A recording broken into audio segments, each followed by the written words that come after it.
ভাইয়া বিয়ের প্রস্তাব আসে কিন্তু যৌতুকের টাকা দিতে পারবো না বলে আমরা যতটুকু দু পা আগাই আর তার থেকে বেশি পিছিয়ে যাই।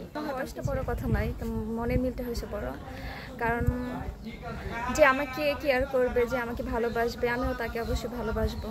আর এমন একটা মানুষ চাই যে আমার পাশে সারা জীবন থাকবে, দুদিনের জন্য নয়। আসসালামু আলাইকুম, জীবনের গল্পে আপনাদের স্বাগতম জানাচ্ছি। ক্যামেরার সামনে দাঁড়িয়ে রয়েছেন একজন বোন, পদ্মাশীল বোন। আর কখনো মুখ দেখায় না, আমরা বাধ্য করেছি ক্যামেরার সামনে মুখটি দেখানোর জন্য। ওনার জীবনের গল্প শুনবো। আসসালামু আলাইকুম আপু। ওয়ালাইকুম আসসালাম। আসসালামু আলাইকুম। ওয়ালাইকুম আসসালাম, কেমন আছেন? আলহামদুলিল্লাহ ভালো। আপনার? আমি ভালো আছি আপু। আপনার নাম কি, কোথায় থেকে এসেছেন আপনি? আমার নাম বিথি, আমি টাঙ্গাইল থেকে আসছি। টাঙ্গাইল থেকে এসেছেন। বয়স কত আপু? 22। 22, 22 বছরের একটু তরুণী। বিয়ে শাদী হয়েছে? না ভাইয়া।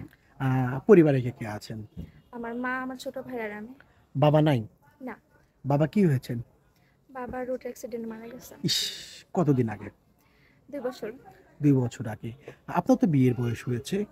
আপনার কি আসলে বিয়ে হচ্ছে না, না বিয়ে করছেন না? দুইটাই ভাইয়া। যেমন? কারণ গরিব বলে হয়তো অনেকে বিয়ে করতে চায়, মিথ্যা আশ্বাস দেয়, বা অনেকে করতে চায় না যে আমি গরিব ঘরের মেয়ে। টাকা দিতে ভাইয়া পারছেন না বিয়ে? বিয়ের প্রস্তাব আসে কিন্তু যৌতুকের টাকা দিতে পারবো না বলে আমরা যতটুকু দু পা আগাই আর তার থেকে বেশি পিছিয়ে যাই। কারণ গরিব ঘরের মেয়ে বলে হয়তো টাকা জোগাড় করতে পারবো না, এই কারণে হয়তো আমি পিছিয়ে যাই। বুঝতে পেরেছি, অনেক কষ্ট লাগে যখন একটা বিয়ে ভাঙে, অনেক কষ্ট হয়। হ্যাঁ, আচ্ছা, বুঝতে পেরেছি আপু। কোনো ভাই যদি আপনাকে বিনা যৌতুকে বিয়ে করতে চাই? অবশ্যই আমি তাকে বিয়ে করবো। বিয়ে করবেন? তার বয়স যদি একটু বেশি হয়? ভাই বয়সটা বড় কথা নয়, তো মনের মিলটা হয়েছে বড়। কারণ যে আমাকে কেয়ার করবে, যে আমাকে ভালোবাসবে, আমিও তাকে অবশ্যই ভালোবাসবো। আর এমন একটা মানুষ চাই যে আমার পাশে সারা জীবন থাকবে, দুদিনের জন্য নয়।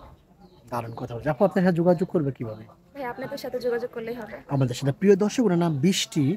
সরি, নাম কি? হ্যাঁ, বিথি। আহ, প্রিয় দর্শক, ওনার নাম বিথি। ওনার সাথে যদি যোগাযোগ করতে চান, কথা বলতে চান, ডিসপ্লে একটি নাম্বার দেখা যাচ্ছে, এই নাম্বার ইমো আছে, হোয়াটসঅ্যাপ আছে। ইমোতে বা হোয়াটসঅ্যাপে বিথি আপুর একটা স্ক্রিনশট মেরে পাঠিয়ে দেবেন, আমরা যোগাযোগ করে দেবো। বিথি আপু, নামাজ কালাম পড়া হয়? অবশ্যই ভাইয়া। আপু কেমন একটা মানুষ ছেলে বিয়ে শাদী করবেন, সংসার করবেন? যে আমাকে ভালোবাসবে, যে আমাকে গরিব বলে মনে করবে না, মানুষকে মানুষ বলে মনে করবে, মানুষ হিসেবে ভালোবাসবে। আর সে অবশ্যই 5 ওয়াক্ত নামাজ পড়বে। দাড়ি থাকলে সমস্যা? না, মুসলমান যেহেতু অবশ্যই দাঁড়িয়ে থাকবে। দাড়ি আলা ছেলেদেরকে ভালো লাগে? হ্যাঁ, ভালো লাগে। আহ,